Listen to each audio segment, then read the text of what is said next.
vengeance!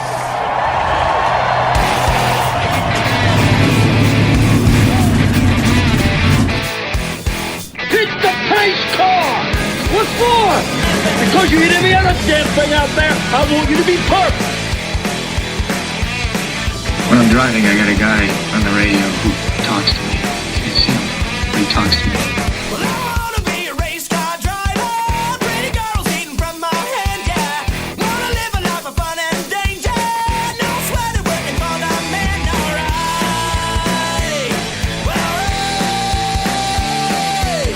Well, I wanna be a firefighter. Cool-headed when the heat is on, yeah. Save my baby from the burning building. Take all the way to sleepless on, alright.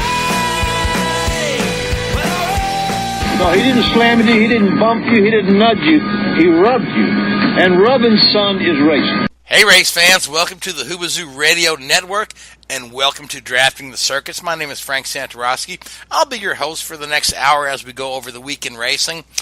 Before we get to that, let me introduce you to the panel I have assembled tonight. I have with me Mr. Gray Warren from Richard Childress Racing, race engineer Richard Youden, and the NASCAR correspondent from Motorsports Tribune, Seth Eggert. How is everybody tonight? Doing good. Fine. Very good, thank you. All right, well, good to have you guys on. It's always good to talk to you guys once a week. It's the highlight of my week. But this week, I feel so sorry for you. Oh, Richard. So, but anyway, we've got a special show lined up for you tonight. I have also with us tonight, we have a special guest. We have Mr. Christopher Hinchcliffe, who is the author of the book Chasing Checkers, and the sequel to the book was released yesterday, which would be Wednesday the 18th, and you'll find it in Amazon, and then later on you'll find it in Barnes & Noble and all these other online retailers, as well as you can order in the bookstore. The sequel is called Chasing Checkers Acceleration, and the book is inspired by Chris's baby brother, who you may have heard of from the IndyCar series, James Hinchcliffe, who won 2 weeks ago in Iowa. And we're going to talk about the book and the writing process and the new book. But welcome to the show, Christopher. Well, thanks very much. It's a real pleasure to be here. Absolutely. So before we talk about the book, let me just knock out the headlines real quick. So IndyCar was in Toronto. Scott Dixon took the win as some of his rivals took themselves out or took one another out, but that kind of opened the door to a very popular third-place guy in the podium, Robert Wickens, who's from the immediate area, and right behind him, your little brother, James Hinchcliffe. So we had Canada 3-4. Would have been nice for a 1-2 or a 2-3, but hey, not bad at all for the hometown boys. NASCAR was down in Kentucky with a very calm, clean race at Kentucky, where Martin Truex dominated and took the win there. So with that being said, Christopher, so the book Chasing Checkers, I want to just real quick throw out my impression of the book. Okay, I'm an avid reader, but I generally don't read fiction. I tend to read a lot of biographical stuff or historical stuff or whatever, but I purchased your book on the Kindle. I downloaded it. As I started to read it, I got a little lost in the beginning until I realized, he's alternating the timeline between flashback and current action. But once I got the rhythm of the book, it just sucked me into the story. And I read it all the way through the end. And believe it or not, towards those final chapters there, I was physically cheering at my Kindle, saying, "Man, go get him, Teddy. Get him, Allison." Yeah, so, the book is that captivating. I thought it was fantastic. So I want you to kind of give us the background of how you first thought of the idea to write the book. Obviously, there's some inspiration from your brother. So let's just real quick the background on the book, where you got the story from, and how you decided to go ahead and write. Well, look, first of all, Frank, thank you so much for saying that. I might say off the bat, you're not the only person who had a little issue with the time shifting right off the bat. That was I guess I didn't signal that quite well enough, but it's really, really nice to hear that that it sort of grabs you the way it did. So thank you for saying so. The idea for the book, I gave a few talks at some libraries in Indianapolis when I went down for the races this month, and I sort of told the story behind the book a little bit. And I mean, for me, I spent most of the last decade basically in graduate school and teaching law and philosophy, mostly over in England, and you know, it was late in my sort of graduate career when my brother had his big accident. And it was one of these moments when you realize that you sort of take stock of things. And I realized that, you know, my whole family was on the other side of the ocean, and they were all consumed basically with James's career. And, you know, I had kind of been off doing my own thing. And so when the accident happened, I was like, oh man, I got to find a way to connect with this, but I can't participate in the racing or anything like that.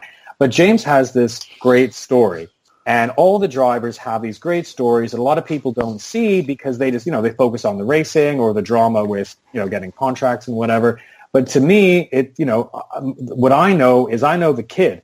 I know the guy who came up through go-karts and Formula Atlantic and all this kind of stuff before he got to the big race. And I thought, you know, there's a great story there to tell.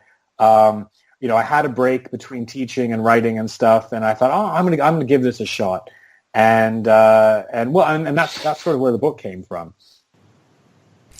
So I want to ask you this: as I read through the book, right? Number one, it's quite an easy read.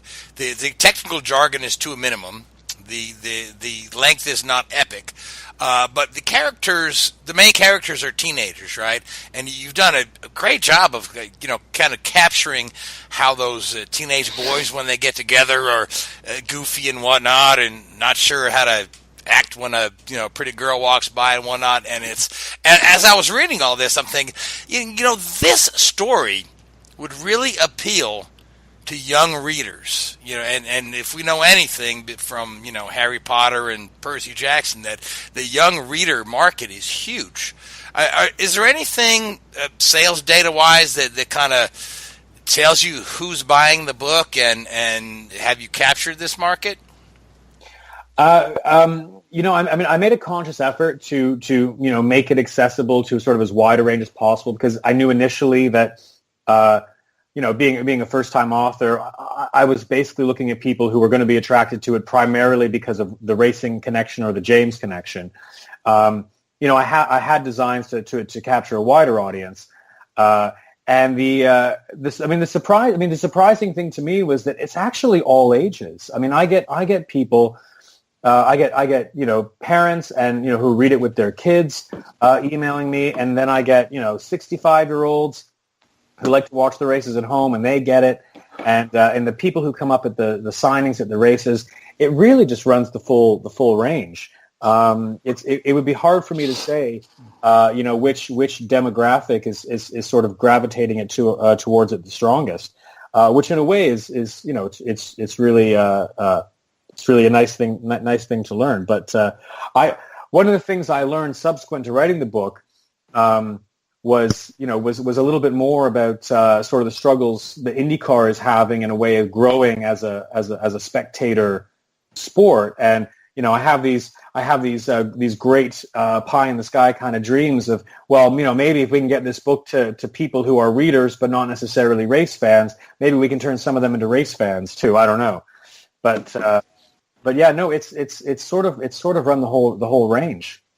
Yeah, that's a good point you make, that you can, you know, maybe turn readers on to being race fans, because actually, if you read the story, you don't have to be a race fan to like the story. I mean, there's a lot of intrigue, there's a lot of drama. You know, Teddy, the main character, is a very complex character. You know, he's got this, you know, without ruining the book for anybody else, you know, he's got this secret about his past that's been held from him that he finds out right before the biggest moment of his life, and he's got to deal with that. You know, and then he meets Allison, who's knows more of the secret than Teddy does himself, and he's got to deal with that. So there's a lot of emotions going there, and it's just, I mean, you don't even have to like racing to like this book, but I mean, if you do like racing, it's twice as good. But yeah, I wanted to ask you, when you write, okay, what's the environment you like to write in? Do you like to just hole up in a corner of the house and tell everybody else to be quiet, or do you like a little distraction behind you, or do you write like me and have 15 tabs open on your browser while you're looking stuff up? No. For me, writing is definitely a solitary pursuit. I typically write at home, on my own, in an office, at a kitchen table, whatever. Occasionally, maybe if I'm doing some editing or something, I'll go to a coffee shop. But I'll put in some music. I don't like having people around. It's I'm lucky. I was either living alone or I was working alone. I was living with my girlfriend who was away from the house at the time I was writing most of it. So I would definitely take those hours when I was on my own. For me, it was very much I had to like be alone with the laptop to get it done, for sure. All right. Now, Seth, you've got a quick question for Christopher? Yes, I do. First off, while writing as part of the process for some of the scenarios, as far as, say, some of the accidents that take place that you describe in the book, did you ever run any of them by James to see if they were realistic situations that could happen in racing, whether it's the go-kart that, without ruining too much of the book, runs up Teddy's back in one of the flashbacks, or even the penultimate crash towards the end? Yeah, great question. So I'll sort of give two parallel answers here. The first is just to say, and this is to address a question that everyone always has, which is how much of the story is true. And the answer is the overarching story is fiction. Obviously, we learn right off the bat that Teddy is adopted. His parents are divorced. He has one sibling. None of those things are true about James. And all the stuff we learn about the secret past, that's all sort of false. But a lot of the scenes in the first book are actually just taken directly from things that happened in James's experience going up through the ranks. So that the one scene, the go-kart riding up on his back, that actually happened. That is actually something that happened to James in I don't know if it was his first season exactly, but it was early on in his go-kart career, and that almost scuppered the whole thing because as soon as that happened, my mom was like, "That's it, we're done. This is not happening anymore. We're not putting him on one of those vehicles ever again." But so that that's that part. And the other thing is, James read and signed off on both books. He was my technical consultant on both books, and he made great suggestions in both cases. The one thing in the first book that he made the most he gave me the most feedback about was actually there's one race or one scene that takes place racing in the rain, and he said to me, he's like, Chris, this is great, but you really need to you need to explain to people that racing in the rain is the most terrifying thing you can ever do. It is, you can't see anything. You have no idea what's going on around you. The spray, everything is white out. It's absolutely terrifying, and you need to beef that section up. So James wasn't involved in sort of the writing of the initial drafts, but James definitely signed off on both drafts before anyone else saw them, and he was the one who was making sure that I hit those sort of technical points. There's a couple accidents that are maybe slightly more fantastical than you might expect, but then again, I saw a car leap over the back of another car and do a barrel roll in Toronto this weekend. So yeah, that was wild. That was quite the Star Mazda race. Yeah, I don't know if have you guys seen the clip of that one? Oh, absolutely, yeah. Yes. Yeah, I was terrified, and I was so glad that the driver was okay. Yeah, that was, and we've seen that sort of thing in racing, and James has had his wreck at Indy was nearly, nearly took his life. I mean, it didn't look that bad on camera, but then when you heard the story, and I heard him tell the story of that, and just an amazing, story of recovery. So, well, but this is the thing. I mean, both about the thing about James's wreck and about writing about racing, writing fiction about racing. And the thing about James's wreck is, I remember I got the call. I was in England, and my mom called me up because it was a practice, so I wasn't watching or anything. My mom calls me up and says James is in the hospital. My first thought is, oh, okay, Mom, she overreacts, whatever. So then I look up the video and I see a video of the crash, and I thought, meh, I've seen worse, right? It didn't look all that spectacular a crash. It wasn't until days later that I really got the full picture of it. But and the other thing is, I mean, the reality is there's on a weekly basis, there's really only a handful of incidents that you typically see on a racetrack. I mean, you do get, once a year, you maybe get something really fantastic, but for the most part, the crashes more or less are predictable because all the drivers, they know what they're doing. So the kinds of mistakes that are even possible or likely to happen are fairly limited. So it's true that when writing fiction about these things, if you do, first of all, I try to be a little bit careful with putting too many accidents in because, it becomes a bit of a gimmick. But, after a while, you can't just keep having the same thing happen. So you have to try to make them a little bit different every time, even if it, is unlikely.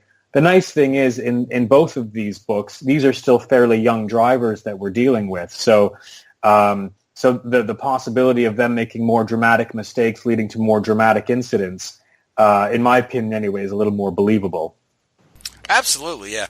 So now I wanted to ask you this real quick because I want to circle back to the, conversation about maybe the book will help get folks on board with IndyCar. In the book, you refer to the AmPro series and the AmPro 500 and the AmPro Light series, which is obviously IndyCar. Is there any particular reason that you didn't? Is that a copyright thing? Or did you just want to make sure it was fictional? Because I would personally think that if you had reached out to IndyCar and say, "Hey, can we use your name?" that they might have been on board with that, or is it just a writer's thing to make it fictional? Do you know the initial reasoning for that was, and you have to remember, I mean, this was something I wrote initially just kind of as a bit of a laugh. I didn't know how seriously I was going to take it in the end. So part of the reasoning was, I wasn't sure if I was going to be able to use the proper names or anything, but also I wanted to create enough of a gap that if I needed to, I could make up rules. I could fudge the technical specifications of the cars. I wanted to allow myself a little bit of license creatively. Rather than making sure that I was going to have to go and read the IndyCar Bible every time I wanted to talk about something that was happening in a race or at a track. In the second book, after the first book, the way it was received, I decided that I wanted to take a step back towards realism. So in the second book, for instance, there's all the tracks that they race on are real tracks. And I use their names, and I try to pull a little bit more of that realism into it. But I was already sort of committed to the fake series, the fictional series that I'd created in the first book.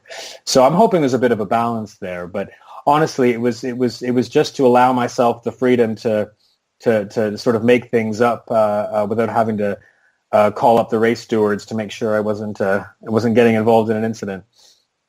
That actually makes a lot of sense. That's the perfect answer to my question. Yeah, it makes sense. So, but let me ask you this. So, years ago, to get a book to press was a very daunting process.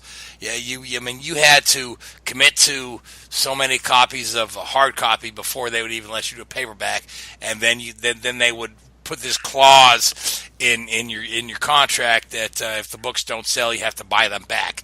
Now, in the digital age, right, and this, it's a little more convenient for a writer or a filmmaker or even a musician to kind of get their product out to an audience, maybe not as big an audience as you would get with Simon and Schuster, but can you just kind of like maybe give us a little advice for writers that are trying to get their first publication and how to get it out there?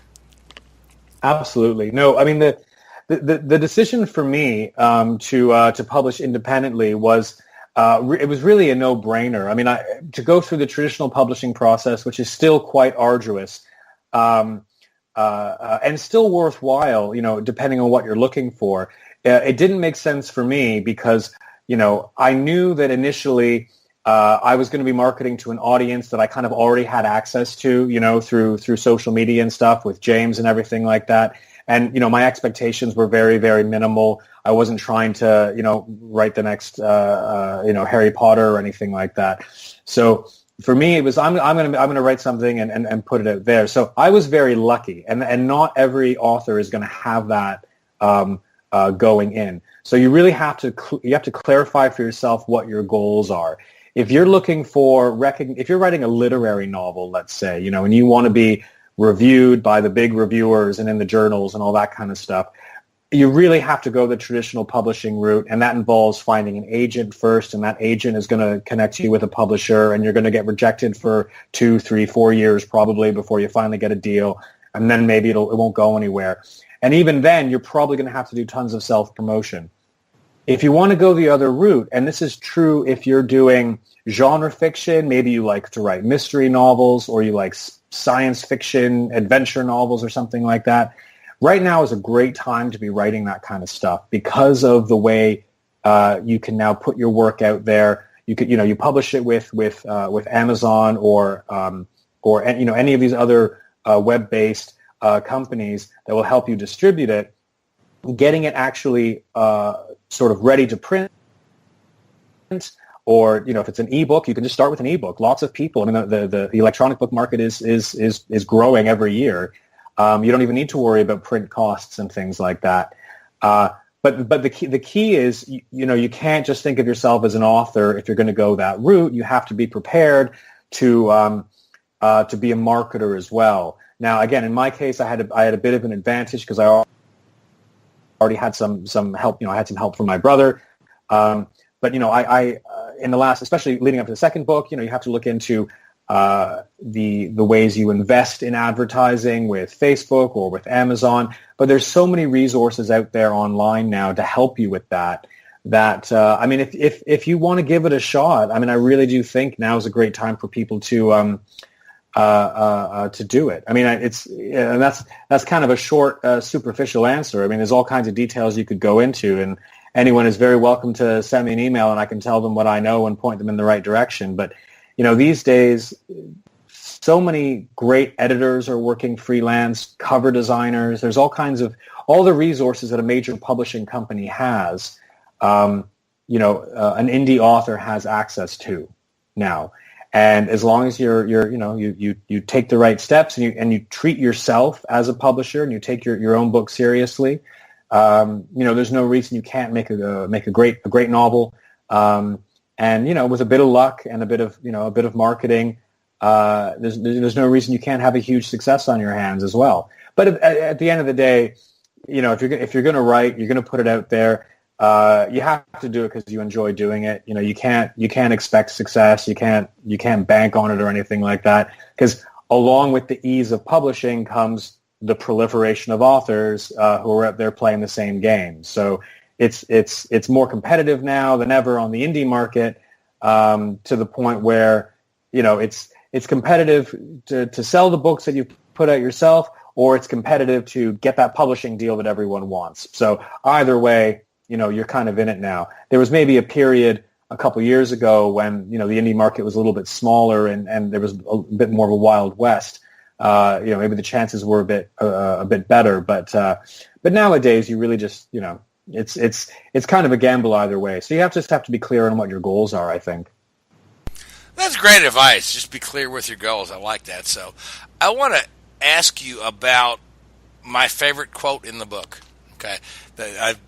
This is my favorite line in the book. It says, And it comes from Greg, the racing instructor. He says, because there are so many variables in racing, the possibility of miracles is higher on a racetrack than in any other form of sport. Is that something that you came up with on your own, or is that something that maybe James helped you with, or somebody else had come up with? Because that line is so true in racing, and I read the book twice, and still that line sticks out to me. Oh wow! Okay, it's funny. I mean, that's I really liked that line, and you're the first person who's sort of who's pulled it out there for me. No, honestly, that is something that I want to say came from me. It was not something that anyone sort of told me. The reality is, living in a racing family, I may have heard versions of that, or just sort of absorbed that kind of wisdom through osmosis. But the reality is, I've been watching my brother go through this thing. And I say on the racetrack, or Greg says on the racetrack in the book, but and this comes up a lot more in the second book. It's just as true in the off season with getting rides and finding sponsors, and this the amount of things that can go right, that can go wrong and can go right. Like I don't want to say it's all luck or anything like that, but you really don't know. You really don't know. Anything can happen. And, everyone I'm sure listening, and certainly all you guys, have seen enough races. You all have probably a dozen moments where that you can remember where you're just like, I can't believe that just happened. Everything's going along. You think you've got the next half of the race figured out. And the next thing you know, everything has changed. Everyone who was on the top is on the bottom. You've got Alex Rossi from the back with his foot on the clutch and no gas left, crossing the finish line at 100 miles an hour, winning the Indy 500. It's just anything can happen. Anything can happen. Yeah. So, but like I said, that quote from the book from Greg sums up racing in a nutshell, and it's like man, if that's all you are brilliant. No. You are too kind, sir. Too kind. Oh yeah. Now, Seth, you have another question for Chris? I do. As you mentioned, you were in a racing family with James Racing. I'm just curious if you left any hidden homages honoring people in racing, whether they were drivers, owners, mechanics, because there were some passages in the book, say the Red Gloves. Frank and I were talking before the show. We were both picturing, say, Greg Moore, and also some of the names we pictured Graham Hill and some others. There absolutely were. So Greg Moore definitely has, again, not wanting to spoil things about the book. Those who have read it, sort of know why the Red Gloves are important in the story. And the reason they're important in the story is obviously not exactly the same, but it's very, very similar in a way to why they are in fact important to James. Of course, James wears the red gloves in honor of Greg Moore, who was a huge hero of his. Another Canadian driver, died too young. That was a very, very conscious decision, and exactly. And there are a handful of references throughout. I'm going to have to confess, I'm by no means a motorsports expert in my family, but it's impossible to sit around the dinner table as many nights as I have, hearing everyone else talk about my dad and my brother go on about racing and not pick up a few things. So yeah, if you think it's a reference, then you've probably caught something. Although I have to say, there's a few people who have said that I seem to have made references that I don't realize. So again, it's possible that they snuck in there subconsciously, or that I picked up by osmosis or something. But the red gloves, that's definitely one of them. And a lot of the characters, even a couple of the drivers that Teddy competes with, are, let's just say, they're compilations is the wrong word. What's the word I'm looking for? They're sort of packaged characters based on people that maybe James is racing against now or has raced against in the past. So, people can look for things like that if they want as well. Yeah, you've got the great rival right there with the guy whose dad's a Formula One champion. And yes. The dad comes in and everybody in the room stands up and that's so yeah. Yeah, an experience ones, yeah. Yeah. So, but speaking of characters in the book, my favorite character in the book is the Russian mechanic Maxim. I think he's, for me anyway, the most fleshed out character in the book. And when I say that, I mean it's like when I read the bits about Maxim, I can see him in the blue overalls and larger than life man here, slapping Teddy on the back and almost knocking Teddy down, and say, "Oh yeah, we get him next time." I want to know, in the sequel, do we see Maxim some more, or is he? Yeah. So, I get that reaction a lot. A lot of people love Maxim. I love Maxim. He was one of my favorite characters to write and to work with. In the second book, he has a slightly smaller role, but he is definitely in there. Again, there's some potential for spoilers, but he definitely makes a comeback. It's one of those things that, if I were to go back and write the second book again, I might try to find a way to make him a bigger part even than he was in the first book, because I know how much people liked him. But again, without wanting to commit myself or give too much away, I have tried to leave space for a third book, and you can be sure that of the handful of characters who I'd like to continue working with, he'd definitely make the cut. Excellent. I'm going to say he's a fantastic character. So now, Seth and I were talking earlier that we kind of thought that the Chasing Checkers would translate well to film, but at the same time, Hollywood has a horrible reputation of making great racing movies. There's only a handful of really good racing movies. But have you ever thought about what Chasing Checkers would look like as a film, or even like a direct to Netflix, something like that, or do you just prefer to keep the written word?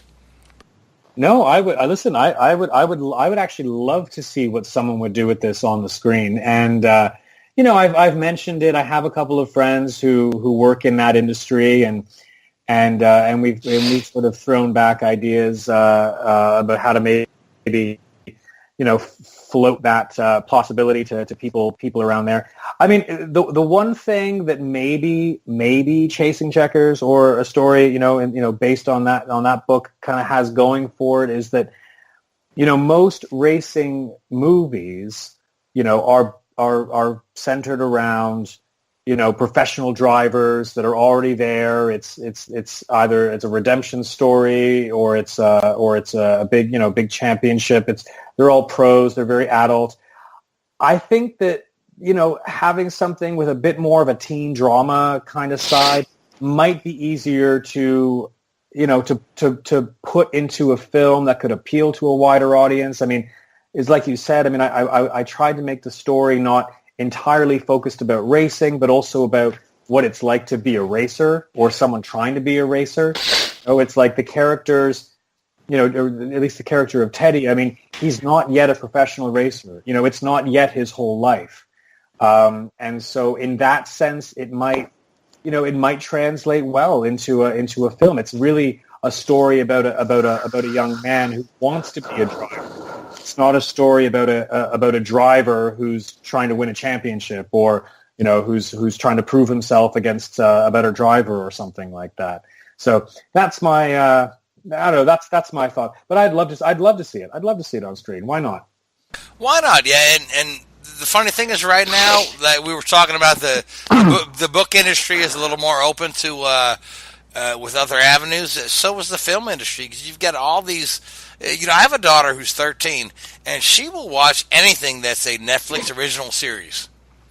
If they made it a Netflix original series, she'll latch onto it, whatever it is. Whether it's Teddy in a race car or kids in a classroom, and there's just a wider audience, or it's just easier for somebody to get their product out there to the masses. And whether it's successful or not, we don't know. So, but now, Richard, you want to chime into the conversation, and you've got a question for Chris? Yeah. Two questions, really. Firstly, just purely on interest of it. You said you're living in the UK for a little while. Where in the motherland were you living? I was living in Oxford, since you asked. Oh, okay. Yeah, that's not far from where we lived in Bicester. Oh, right. Okay, yeah, not far at all. Yep. There you go. The outlet mall. Oh, don't even talk to me about that place. Anyway. Sorry, everybody. That's a completely personal conversation. That's between y'all. I have no idea. On sort of, more of the concept of publishing a book, because it's something that I've got a huge amount of respect for people that can do this sort of thing, because I've got no sort of writing ability to that level of any extent. But what's it like when you actually publish a book on the day when it gets published? Are you sort of like checking all the, its charts on, the Kindle charts and the iBook sort of store and all that sort of stuff, or don't you get that instant feedback from it? So for the first one, it was definitely like that. I had the launch all planned out. It was supposed to basically time up with the start of the race season last year. Mm-hmm. And, I called up my editor and I had a bottle of wine at the ready and I'm like, all right, let's go. And we sent out the blast. Okay, book is live, and I'm checking. And for the next few days, I'm checking every 5 minutes, hitting refresh, looking at the Amazon ranking, checking my, I had a distributor that sort of tracked the ebooks and I was checking that and it was great. This book was a little bit more, it was more of a slog, both the writing, the editing, and then finally the publishing than the first one.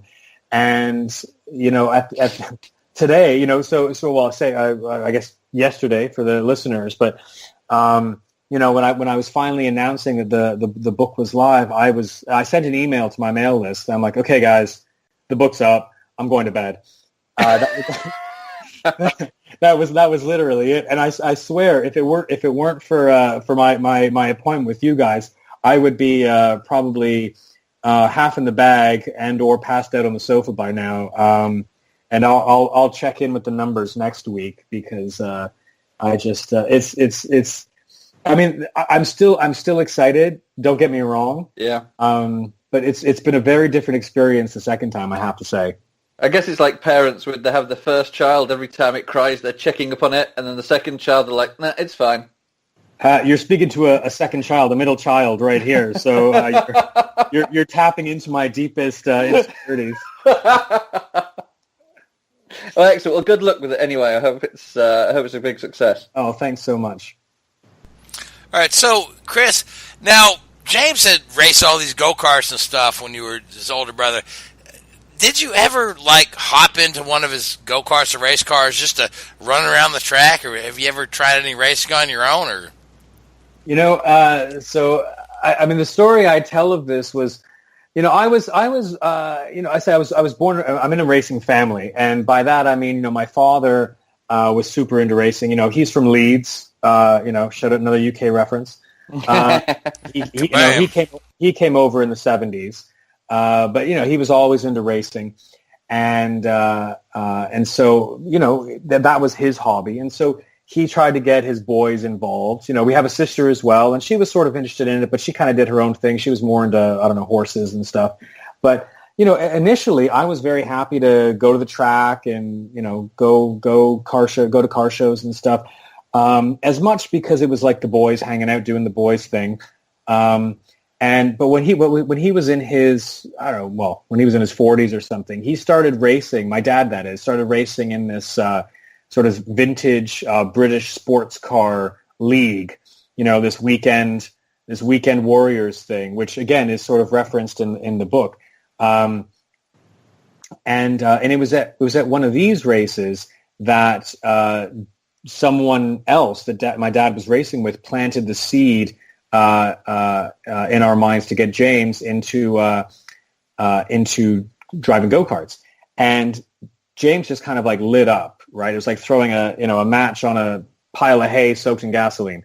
And the second that James started racing, it was like any interest I had in racing kind of like evaporated. It was like, oh, okay, I guess that's his thing. And I went off and sort of was interested in other things for the longest time. It wasn't until much later that I sort of came back around to it. And so I mean, to make a short story long, no, not really. I never got into his go-karts. I never tried racing myself. I was interested in driving well on the roads. My dad was always insistent that we would go to skid school and learn how to handle cars on the roads. I had a lot of fun doing, like a one-day racing academy at a track here in Ontario called Mo Sport. Again, referenced in the book. I tell you, it's a lot of true stuff in there. But I remember that day I was there with a bunch of other friends and colleagues of my father's. We had this track. We did this full day racing course, and we go out. And James popped by for the afternoon session, and we're driving these Formula 2000s around this track at Mo Sport, the Bridgestone Racing Academy. It was, and within 5 minutes on the track, it was like we're all still bunched up together, chasing each other, having a good time, and James is just on the other side of the track. Like it's night and day. So and at that point, I mean, he was, this was far from his days as an Indy driver, but the trying to drive against James is I don't know. It's like trying to play piano next to Beethoven or something. It's just it's kind of not worth it. I leave that to James. Fantastic. Now, Richard, you got one more question? Yeah, one final question. I think we're going to start talking about some of the racing soon. But who's the best dancer in the family? You've hit a nerve. The thing about dancing is that when James took the Dancing with the Stars thing, none of us had ever seen him dance a single move. And I'd been to the odd dance club with him, in the years. I hadn't even seen him on the dance floor at his own after parties, at the Toronto Indy or anything like that. So we all thought it was going to be hilarious to watch him dance. So whereas I was like a drama theater kid in high school, right? So I always fancied myself sort of the dancer in the family. And so when James, starts drilling himself 8-10 hours a day, as he does with that spirit of his, and pulls out the performance that he did, he really stuck a knife in my chest because, I guess I can never do that again. So I used to want to say it was myself, but I really don't think I can. I really don't think I can say that anymore.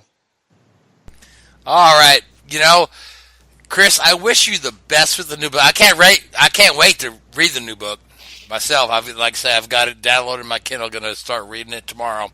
But quickly tell our listeners where we can find you on social media, where we can download the book, the first one and the second one, and then we'll start talking about the Grand Prix of Toronto.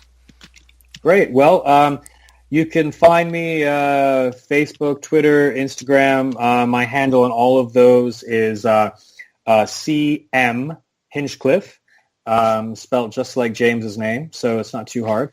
And if you want to find the book right now, it's just on Amazon. But if you check out the website chasingcheckersbook.com, I'll be putting up links to the other sites as it becomes available there. You can join the reading the mailing list for other sorts of fun little tidbits, and you can also get a free the first chapter of the first book is available for download there as well. So I suggest they start there. Now, you were at the Grand Prix of Toronto signing books. Do you have plans to be at any other races this year? You going to be at Mid-Ohio or Sonoma or? I had hemmed and hawed about Mid-Ohio. Sonoma is the one I really want to go to, and I still plan to try and make it to.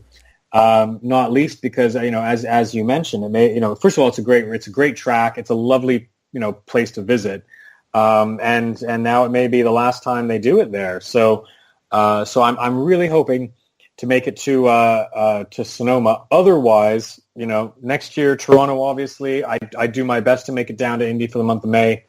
But yeah, at the moment, that's all I've got on the books. Okay, well, fantastic. So, if you wanted to get your signed copy, go to Sonoma and get a nice glass of wine. You're in California wine country, so.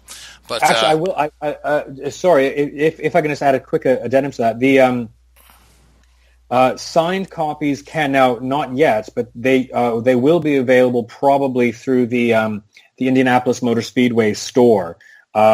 James and I both will usually sign 100 books or something like that, and that they'll keep at their warehouse, so people can buy signed copies there. Now that's not yet. I don't know if they have any of the first book left, but if you can't make it to Sonoma, that is, there's always there's other options. Otherwise, send me an email. I'll send you one. Yep. Excellent self-promotion, man.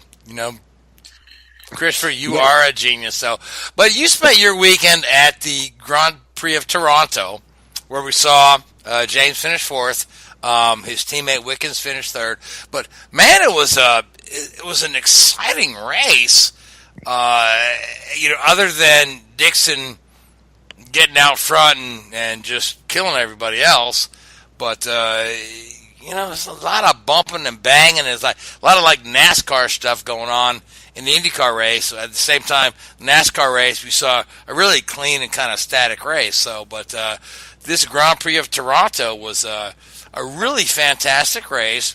They had a great crowd on hand, and they're hoping to continue to have a great crowd on hand with these Canadian stars such as James Hinchcliffe and Robert Wickens. So now, Chris, you know Wickens because him and your brother have been friends forever. Getting him into the IndyCar series, who would have thought he'd been this good, huh? Well, we all did. Now is James worried? Is James worried he's stealing his Canadian thunder? Oh, not at all. Not at all. No, I mean, listen, I don't know if I'm ruining the game or something, but and I know a lot of people want to make it seem like these boys are in competition with each other, but honestly, I mean, James and Robbie they get on so well. Robbie is he's a phenomenal driver, and we all knew that before he came on board. You don't get a job as a Mercedes factory test driver if you're no good, right? And so having him over here is just, I mean, to me it's great for James. It's great having a teammate that he gets along with. It's great having a teammate with a similar driving style and with his own batch of experience that they can share with each other. James is coaching him a little bit on how Indy is different from other stuff, and Robbie's got all his experience and just his raw talent. That's not only sharing with James but pushing James. So yeah, I mean, sure, they're competitive. I mean, they get on the track and they both want to win. There's no doubt about that. But no, I mean, I think it's going to be nothing but good for both of them.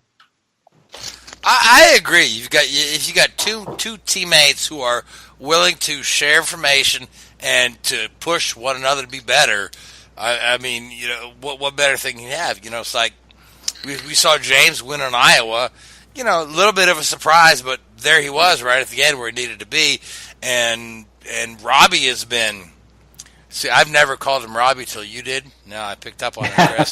Sorry. But Wickens is he's taken to Indy cars like a fish to water. So it's great to see those two guys. How long have they been friends? They're like go-karts together, right? Yeah, I mean, I want to say like 10, since the age of 10 or something like that. I mean, there's a great picture of them that came out back when Robbie was first announced the two of them standing over a go-kart on a stand back in the day, probably at Goodwood Kartways or something. But it was like it was around then. Like they've been friends for well over 15 years now, and so. And I knew Robbie back then, but I've gotten to know him better since he's come back, and we've been I've hung out with him a few times in the last couple of years, and just that the nicest guy, and but fierce competitor. Oh, fierce competitor for sure, yeah. And it looks like his fiercest competitor has been Alexander Rossi, who's at IndyCar's trying to make a little bit of a rivalry between Rossi and Wickens, right? Or IndyCar's looking for a bad guy, right?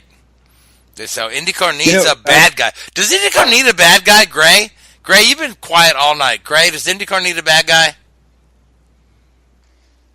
Yeah, everybody. Every circuit needs a bad guy, needs a villain. The guy in the white hat, guy in the black hat, good versus evil. It sells tickets. I think the thing about characterizing Rossi as a bad guy is that I know him a little bit, and my impression is that he couldn't care less what you call him. He just wants to win. Yeah. Exactly. Yeah. You want to call him. He gets out there, and you hear it in the interviews. You see. There's no question. I mean, he's an aggressive driver. He's a very talented driver. I have nothing but respect for Alex as a driver. But yeah, no, there's definitely moments where I watch races and I'm thinking, oh my God, he's gonna take everyone out, And I don't know if it's luck or it's skill that there hasn't been a bigger incident. I mean, obviously that first race. Where Robbie did not finish when he was leading. Back at same Pete, yep. Same Pete, yeah. And neither one of them won. There's racing and there's neither one of them won. The French guy won the race. Well, Sebastian Bourdais won the race, yeah. Go ahead, Gray. My perspective comes from NASCAR, and of course, open wheel racing is a little bit different discipline than stock cars are. When you've got fenders and things like that, aggression takes a whole different tone, so to speak. So, yeah, I think when we talk about good versus evil and the villain, you see more of that in NASCAR than you do in other forms of motorsports, because the way on oval tracks and things like that, it actually, the type of racing we do sort of lends itself to that. So, but rivalries, I guess, to tone it down a little bit, rivalries are always good in motorsports, and I think it generates a lot of interest among the fans, and it's good. When you've got different fan bases rooting for their guy against another guy, it makes the races more exciting. Oh, absolutely. Yeah, you need those storylines in there. Yeah, so at the end of the day, Scott Dixon extended his points lead because his rivals kind of took one another out. We had Will Power running into trouble, Ryan Hunter-Reay running into trouble, Rossi running into trouble. Richard, you think Dixon's going to run away with this thing? Yeah. Yeah? Okay. All right. Well, the guy's too good. Simple answer right there. Yeah. So. He's not going to blow a point lead. He's not going to give it away. That's for sure. No, I mean, are they still doing the double points at Sonoma? Yeah. That's if somebody decides to take him out at the first corner and whoever, that's the only way that I can see him, anything happening. But it was ironic, at the start of the season they were complaining that, Ganassi, they were nowhere, they couldn't get the car dialed in, the new aero kit, they were struggling massively. And it just shows that, an experienced team that gets its head down and works through it and doesn't jump to knee-jerk reactions when something doesn't quite go their way. Eventually they'll prevail with it, and I think they've been fantastic this year. It's probably more impressive what they've done than what you've seen in the past when one car or one manufacturer dominates it. The way they've progressed, brilliant. Where do you want me to put this? It has been brilliant, actually. I'm not sure where Gray's wife wanted to put this, but I could guess a few places. I'm sorry, Gray.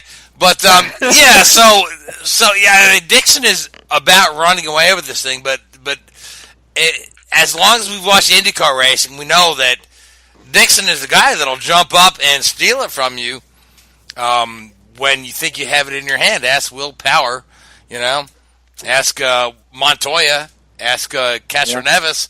Yeah, so is there anybody there that can jump up and steal it from Dixon? Christopher Hinchcliffe, I'm going to ask you. Well, I mean, I might first point out, as a wise man once said, that given all the variables on a racetrack, it's the most likely place for miracles to happen. Yeah, I read that in a book somewhere. Very good book, by the way. Yeah, whoever wrote that must know what they're talking about. Yeah, it sounds pure genius. No, listen. I mean, but it's true. I mean, it's true. I mean, there's no question he's got a points lead. There's no question that Dixie is a phenom, quite possibly the best driver out there, if not ever. And I say, with all due respect to my brother and all the other drivers, my brother would be the first to admit that. But I wouldn't count Joseph out. I wouldn't count Alex out. I wouldn't even count Will and Hunter Ray out. There's still plenty of racing left to do. So I mean, I wouldn't put my money on anyone just yet. Good advice. Yep, this is way too early to call. Now, Richard, you have some inside info on McLaren? Well, I was wondering if our guest has any inside info on. Talking about Scott Dixon, there's rumours that, he's been approached by McLaren, for next year, or Alonso. It's strange how, probably 2 months ago, around the time of Indy, it was a done deal. Alonso was going to be driving an IndyCar next year with a McLaren badged Andretti car. And, for the last couple of months, it's all gone very quiet. And, wondering, what the talk in the nearer the series is. I mean, honestly, I mean I don't know any more than I think you guys do. But then again, if I did, I'm not sure I'd be able to say anything. At this point, as far as I know, I mean, there are rumors. There are talks, I think, but no, I don't know anything more than that. Sorry to disappoint. There you go. Yep. I don't know why you would ask a book author about McLaren rumors, but oh man, than we are. I love you guys, dudes. We got about 4 minutes left in the show, and I'd be remiss if I didn't mention that Seth and I spent our weekend at Kentucky Speedway to see Martin Truex Jr. nail down one more win. To take him within one of the other two guys that have 1-5 with his Harvick and Kyle Busch. So, Seth, we got about 3 minutes left in the show. Just run us through Kentucky real quick. It was a really clean race, which does not sell tickets. Well, at the same time, it was pretty shocking to me to see some teams that are usually powerhouse teams playing the strategy game very early in the race just to try to keep up with Truex, Kyle Busch, and Harvick. Not to beat them, but to keep up with them. That's the dominance of the season the top three drivers have had. Yeah, Jimmy Johnson did the two tires, stayed up front until they passed him, but the two-tire strategy only works on a short green flag run, and Kentucky had some long green flag runs. Although, to be fair, in the truck race, no, we're talking about the Cup race. Stop with 40 to go, took no tires and went on to win. That's the Cup. That's the truck race, though. Talking about the Cup race. I know. Okay, yeah. So Kentucky is. This is the interesting thing, right? So circling back to talking about IndyCar. Somebody, friend of mine, asked the president of Kentucky Speedway, what are your thoughts on hosting IndyCar back at Kentucky? And the dude says, we would love to have IndyCar back at Kentucky, but our phone hasn't rang. So, I mean, the Kentucky right now they've got the July Cup date. They've got the fall Xfinity date that nobody comes. They could use one more. Anymore. So there you go. So they've got one date. They could use IndyCar back in the schedule, but IndyCar is going to Laguna Seca. They're dropping Sonoma. They're maybe Texas is off the board, but Kentucky would love to have IndyCar back. They're just waiting for the phone to ring. And on that note, we are at 58 minutes and 39 seconds. So, where are we racing next week, Gray? We're racing in Loudon, New Hampshire this weekend. All right, Seth, who do you like for Loudon? I think Martin Truex Jr. will go back-to-back for the first time in his Cup career. Okay. Richard, who you like for Loudon? Kyle Larson. Gray? Kyle Busch. Good. Christopher, you get to pick a NASCAR driver for the race. Yeah, I'll go with Kyle Busch. Last one I heard. That's the extent of my insight. That'll work. So, and then IndyCar is going to be at Mid-Ohio. So, who do you like from Mid-Ohio? Ooh, Christopher. yeah, I've asked Christopher first. Yeah, I'm thinking it's Hinchcliffe Wickens 1-2. That's what I'm. Okay. Hey, why not? Yep. Seth, who you like? I'll go with Hunter Ray. Ryan Hunter Ray. Okay, Richard. Ooh, Robert Wickens. And Gray. Will Power. He can't keep a good man down. He needs to bounce back. And I'm going to pick James Hinchcliffe just to appease my guest, who's man after my heart. You know what, Chris? You've been a fantastic guest tonight. You're the first guest that has stayed on for the full hour and not jumped off after the interview. So, it's been a treat.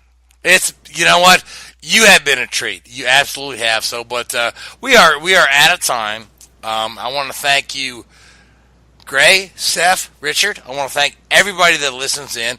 I want to thank iHeartRadio for hosting us. I want to thank the Hoobazoo Radio Network and say, guys, we'll be on next week. Next week, our guest will be Jeremy Millis from the Alexander Rossi team, the chief engineer. So tune in for that for sure. But in the meantime, man, get on Amazon and buy Chasing Checkers Acceleration. You will love it, I promise. Good night. WHOOBAZOO, that's Hoobazoo.com. Enter website, enter website, enter website, enter website.